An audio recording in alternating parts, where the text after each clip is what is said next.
Assalamu alaikum wa rahmatullahi wa barakatuh. Bom dia, boa tarde, boa noite a todos. Vamos recitar a página 42 do Alcorão Sagrado, os versículos 253 até 256 do capítulo 2. Traz seu Alcorão, vamos recitar em árabe e depois a tradução portuguesa e uma explicação rápida dos versículos. A'udhu billahi minash shaitanir rajim. بسم الله الرحمن الرحيم تلك الرسل فضلنا بعضهم على بعض منهم من كلم الله ورفع بعضهم درجات وآتينا عيسى ابن مريم البينات وأيدناه بروح القدس ولو شاء الله ما اقتتل الذين من بعدهم من بعد ما جاءتهم البينات ولكن اختلفوا فمنهم من آمن ومنهم من كفر ولو شاء الله ما اقتتلوا ولكن الله يفعل ما يريد. Em nome de Deus, o clemente e misericordioso. Desses mensageiros preferimos uns a outros. Dentre eles há aquele a quem Allah falou, e alguns deles, como aqui diz um grupo deles, ele elevou em escalões e concedemos a Jesus, filho de Maria, as evidências e amparamo-lo com o Espírito Sagrado. Primeira frase fala sobre os mensageiros de Deus, porque nos versículos anteriores, Allah subhanahu wa ta'ala contou a história de uns profetas. E agora fala que os mensageiros de Deus, os profetas, como você sabe, 124 mil profetas, mas uns mais elevados que outros. 5 profetas são os profetas mais importantes, os mensageiros mais importantes, mais elevados, que sejam o profeta Noé, Abraão, Moisés, Jesus e Muhammad. E agora fala sobre Moisés, quando fala dentre eles há aquele a quem Allah falou, Man kallama Allah, um deles, um dos profetas, que Allah falava com ele e ele falava com Allah. Atributo, o apelido do profeta Moisés, como falamos, Musa Kalim Allah, quem Allah falava com ele, ou ele falava. Todos os profetas recebiam revelações de Deus, mas vários diálogos entre o profeta Moisés e Deus, então se chama Kalim Allah. E depois fala sobre Jesus, filho de Maria. Nós concedemos evidências e a sabedoria divina para Jesus, como o Alcorão Sagrado conta a história quando ele, bebê recém-nascido, fala no berço, Ni Abdullah atani al-hikmah, eu sou servo de Deus, Deus me concedeu a sabedoria. Então está contando essas histórias dos profetas e explicando que Deus elevou em escalões um a outros. Quer dizer que todos os profetas não são no mesmo nível. E o profeta Muhammad, como último profeta, que completou a religião única de Deus, que seja Islã, submissão, que tem único profeta que tem único livro sagrado, que até hoje, depois de 1400 anos, não foi alterado. São as mesmas palavras que ele recebeu. E vários outros milagres, né? Um analfabeto que conseguia ler as frases mais lindas, que todo mundo estranhava, como esse analfabeto está falando desse jeito as palavras milagrosas. E depois fala que amparamos o profeta Jesus com o Espírito Sagrado, que seja anjo Gabriel, Ruh al-Qudus, quer dizer anjo Gabriel, que é também entre os anjos, temos um anjo mais elevado que o outro. E um dos mais elevados, o anjo Gabriel. E agora falar sobre outro assunto interessante e importantíssimo. E se Allah quisesse, não se haveriam entrematado os que foram depois deles, após lhes haverem chegado as evidências. Aqui quer dizer que os seguidores, na verdade, não eram verdadeiros seguidores dos profetas, porque verdadeiro seguidor do profeta Moisés nunca faz algo contra o verdadeiro seguidor do profeta Moisés ou contra o seguidor do profeta Muhammad. Os verdadeiros seguidores de qualquer religião aceitam a evidência, escuta argumentos. Mas, porque aqui está dizendo alladhina min ba'dihim, as pessoas que foram depois deles. Qualquer pessoa, não são verdadeiros seguidores. Essas pessoas têm quem que é seguidor verdadeiro, alguém que é ignorante. E eles se matavam, guerrear contra o outro. E várias pessoas mortas nessas guerras. Mas por que essas guerras? A pergunta é isso. Por que guerra? Por que Deus quer guerra? Por que Deus permite um grupo matar outro grupo? Isso é justiça de Deus? Isso é a misericórdia de Deus? Allah subhanahu wa ta'ala está tirando essa dúvida nesse versículo. Sim, você tem razão. Isso também está na mão de Deus. Se Deus quisesse, não teria nenhuma guerra. Mas por que Ele quer? Porque Deus quer que tudo aconteça numa situação normal, numa vida normal. Por quê? Porque Ele concedeu o livre-arbítrio para o ser humano. E o ser humano pode escolher o caminho certo, pode escolher o caminho do diabo. Deus queria que fosse assim, e é assim. Mas discreparam. Então, dentre eles houve quem cresce e dentre eles houve quem renegasse a fé. Deus queria que tivesse essa divisão. Renegador da fé escolheu esse caminho, crente, fiel, escolheu outro caminho. E se Allah quisesse, não se haveriam entrematado, mas Allah faz o que deseja. يا أيها الذين آمنوا أنفقوا مما رزقناكم من قبل أن يأتي يوم لا بيع فيه ولا خلة ولا شفاعة والكافرون هم الظالمون. E agora nesse versículo 254 fala sobre a caridade. Ó vós que credes, despendei do que Deus, ou aqui fala do que vos damos por sustento, que Deus sustentou. O que quer dizer com essa frase? Não esqueça, o que você está doando, você está despendendo, é dele. Ele te concedeu. Não precisa ficar muito orgulhoso ou arrogante. Eu dei do meu dinheiro. Eu ajudei fulano do meu dinheiro. Não é seu. Deus te deu.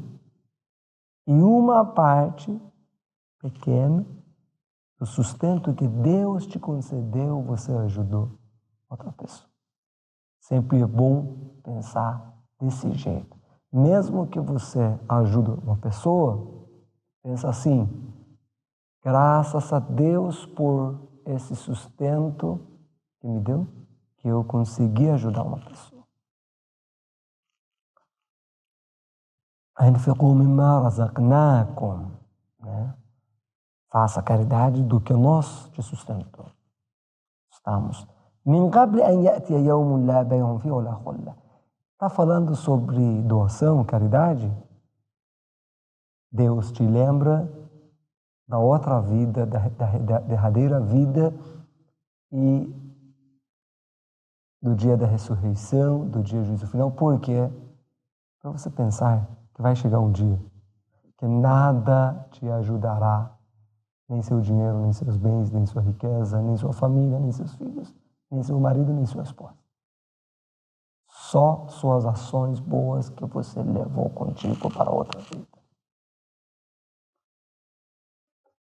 Ó vós que credes, despendei do que vós damos por sustento, antes que chegue um dia em que não haverá venda, nem amizade, nem intercessão. E os renegadores da fé são eles os injustos. Quem renega essa fé, essa crença, no dia da ressurreição, na outra vida, após a morte, ele é injusto. Injusto com ele mesmo. Nesse versículo falou mais uma vez sobre aquele dia, né, após a morte, não haverá intercessão. Mas nós, seguidores do Ahlul Bayt, xiitas, acreditamos em intercessão. Por que estamos falando algo contra esse versículo, ou esses versículos que falam que não haverá intercessão? Claro que não. Esses versículos dizem que não haverá intercessão, quer dizer que com seu dinheiro, aqui você pode comprar as pessoas, por exemplo, não sei, autoridades, juízes, qualquer pessoa, com seu dinheiro, mas na outra vida não pode. Não tem isso. Ou aqui você tem alguém, uma pessoa importante dos seus parentes, dos seus amigos, mas naquele dia não vai ter nenhuma amizade.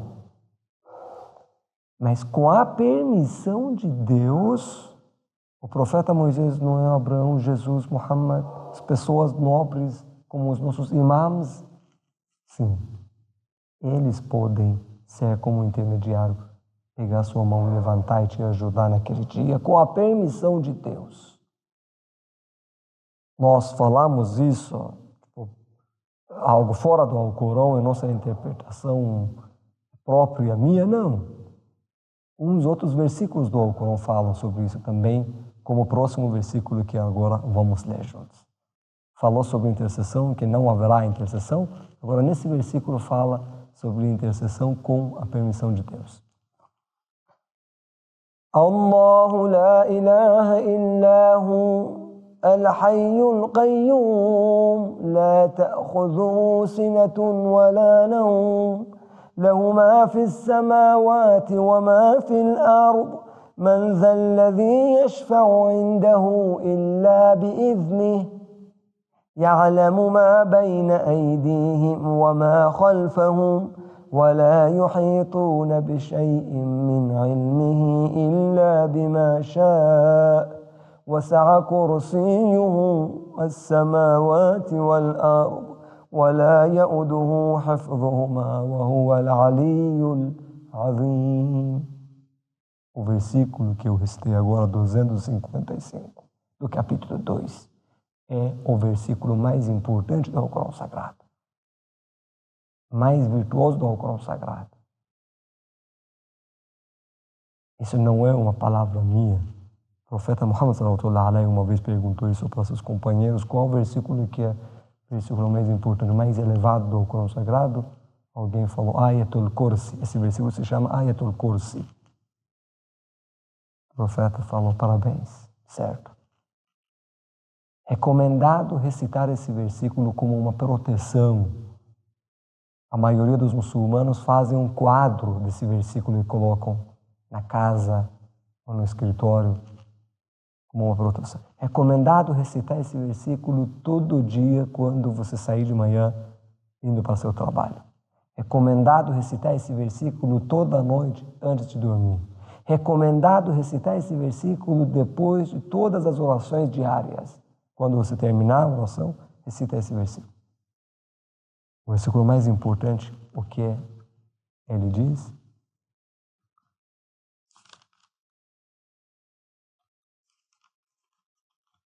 Allah Não existe Deus senão Ele.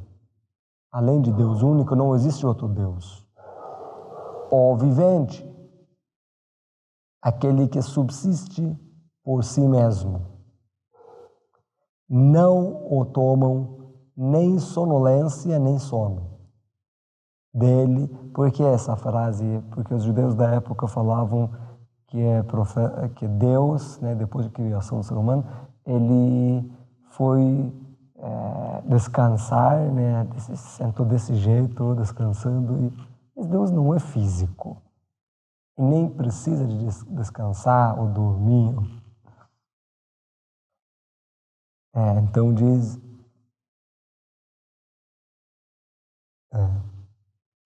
não o tomam nem sonolência, nem sono.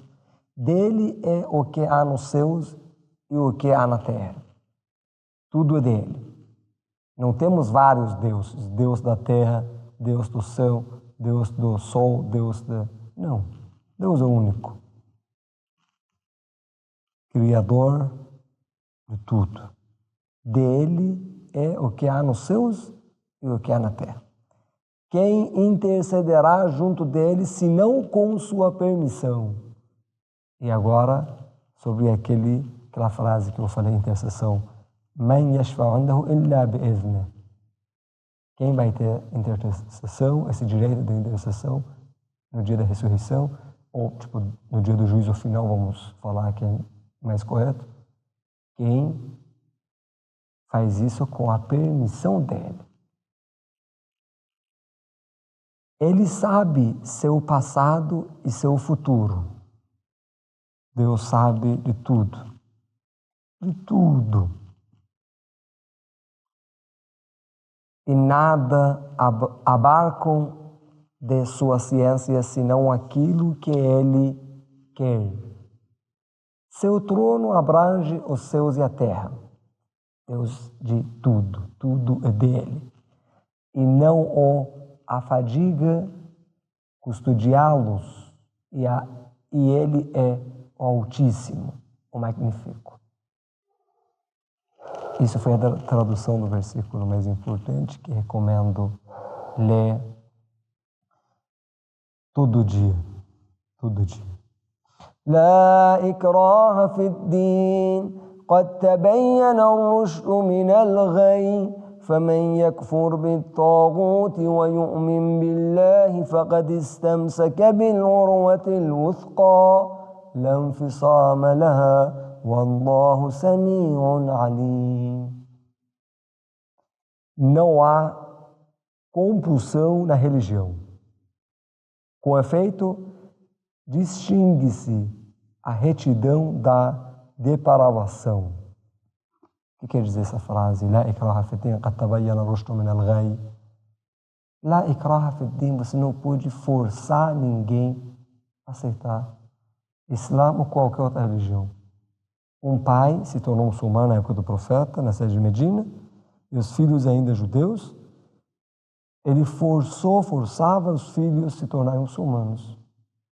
E foi revelado esse versículo para o profeta Muhammad, sallallahu alaihi. Ele citou para ele: querido, você já é muçulmano, mas não pode forçar seus filhos.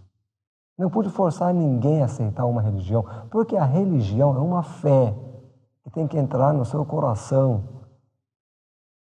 Se estamos vendo agora, hoje, a religião islâmica conseguiu chegar até essa quantidade, quase 2 bilhões, 1 bilhão e 900 milhões, mais ou menos, dos seguidores. O profeta Muhammad fez isso com a espada na cabeça do povo, e até hoje na Europa, nos Estados Unidos, aqui no Brasil, qualquer país tem gente que está conhecendo a religião. Por quê? Porque essas razões, esses argumentos que nós temos, as pessoas já sabem o que é certo e o que é errado. Só pesquisar e saber qual o caminho certo. Não pode forçar ninguém, nem seus filhos. É nosso dever educar nossos filhos, explicar as coisas para nossos filhos, explicar isso para nossos amigos. Mas é dever explicar, não é dever obrigar as pessoas.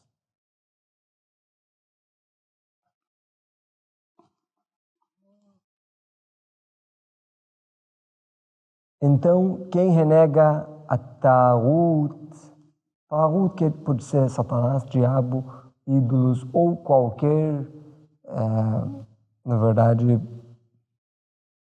qualquer coisa maléfica, se chama Taghut.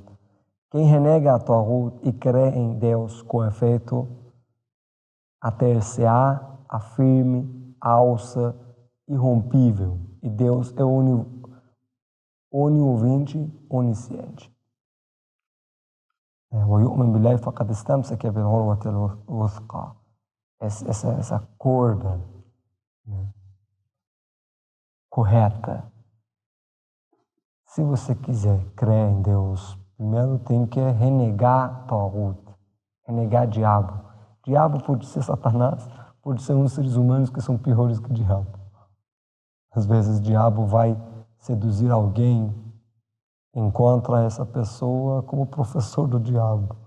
Não, ele já sabe, um aluno que fica mais